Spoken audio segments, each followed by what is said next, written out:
കുറച്ചു കാലമായി നിങ്ങളൊക്കെ അഭിസംബോധന ചെയ്യണമെന്ന് ആഗ്രഹം തുടങ്ങിയിട്ട്. നമുക്ക് അർക്കോ ഹണ്ടിനെ പറ്റിയുള്ള രമേശ് ചെന്നിത്തലയുടെ വിഷയത്തിലേക്ക് വരാം. സുഗുണം പോകരുത്. ഈ കൊച്ചിയിൽ തന്നെ മുളകിന്റെ പേരിൽ അറിയപ്പെടുന്ന ഒരു ഹോട്ടൽ, തൂക്കി 2 അക്ഷരത്തിൽ അറിയപ്പെടുന്ന പേര്. നീ ഭയങ്കര സെറ്റപ്പായി പോയല്ലോ. ഇതൊക്കെ എന്നത് ഇത് ചെറിയ സെറ്റപ്പ്. ഇവിടുത്തെ എല്ലാവർക്കും അറിയാമാവും ഇവിടെ നടത്തുന്ന റൈ പാർട്ടീസ് എല്ലാം. അയ്യോ സാറേ, ഞാൻ ഇവിടെ ഒരു ബേക്കറി നടത്തുന്നു. വെറുതെ കിടന്ന് ഉരുളാദാശനെ. ആശാന്റെ കംപ്ലീറ്റ് ബയോഡാറ്റ ഞങ്ങൾക്ക് കിട്ടിക്കഴിഞ്ഞു. കിട്ടിയല്ലേ? അവനെതിരെ ഈ പറയുന്ന രമേശ് ചെന്നിത്തലയ്ക്ക് അവനെ പിടിക്കാൻ പറ്റുമോ? സേവ്യർ നല്ലവനാ, സേവ്യർ നല്ലവനാ, എനിക്കറിയാം. യു പിയിൽ യോഗി ചെയ്ത പോലെ എൻകൗണ്ടർ ചെയ്യണം. ഞാൻ സീരിയസ്ലി പറയാണ്, പോലീസ് തോക്ക് വെച്ചോണ്ടിരിക്കരുത്.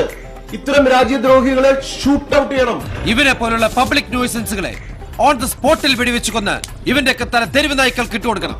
പോലീസിന് ഉണ്ട ഇല്ലെങ്കിൽ ഞാൻ എന്റെ തോക്കിന്റെ ഉണ്ട കൊടുക്കാം. നീ ആളുടെ വീടൊന്ന് കാണിച്ചതാ മതി, എനിക്കറിയാം എന്താ ചെയ്യേണ്ടതെന്ന്. കേട്ടോടാ ബാസി. ആ 2 അക്ഷരത്തിൽ പേരുള്ള ആളെ ആദ്യം നിയമത്തിന് മുന്നിൽ കൊണ്ടുവരിക.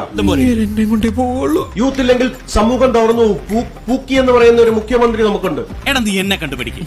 എന്നെ ആ പിശാച് വിളിക്കുമ്പോ ഈ റിയാക്ഷൻ അങ്ങോട്ട് ചെല്ലും. കിട്ടാനുള്ളത് മുഴുവൻ ലാവിഷായിട്ട് മേടിക്കും, തിരികെ പോരും. അദ്ദേഹം അഭിനയിക്കുന്ന ആളല്ലെങ്കിൽ എങ്ങനെ ഈ യങ്സ്റ്റേഴ്സിനെ തകർക്കുന്ന ആളെ ഇമ്മീഡിയറ്റ് ആയിട്ട് 24 മണിക്കൂർ കൊണ്ട് പോലീസ് നിയമത്തിന്റെ മുന്നിൽ കൊണ്ടുവരും.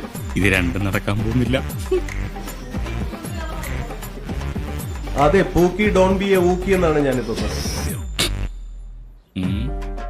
ഇത് ലാലേട്ടനോടും ഞാൻ സംസാരിച്ചു. എവിടെ പോണു? തൊണ്ട വെള്ളം കുടിക്കണം. ലാലേട്ടൻ്റെ അടുത്ത് ഞാൻ പറഞ്ഞു, ലാലേട്ടാ എന്താ മോനെ?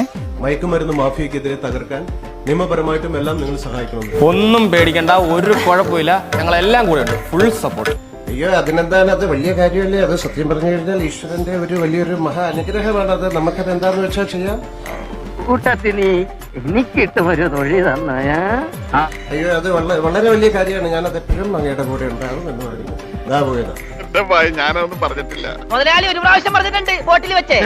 മുതലാളി മറന്നുപോയതാ. നീ പറയും. അയ്യോ, എന്താ മക്കളെ ഇങ്ങനെ ചിരിച്ചാ മതിയാ? ഗുഡ്. അപ്പോഴേ കണ്ട് പടി. അപ്പൊ ഞാൻ പോട്ടെ. എന്റെ കാര്യം കൂടെ ഒന്ന് പറയടാ. ഈ പാവത്തിന് ഒന്ന് അഡ്ജസ്റ്റ് കൊടുത്തേക്ക്. പാവം.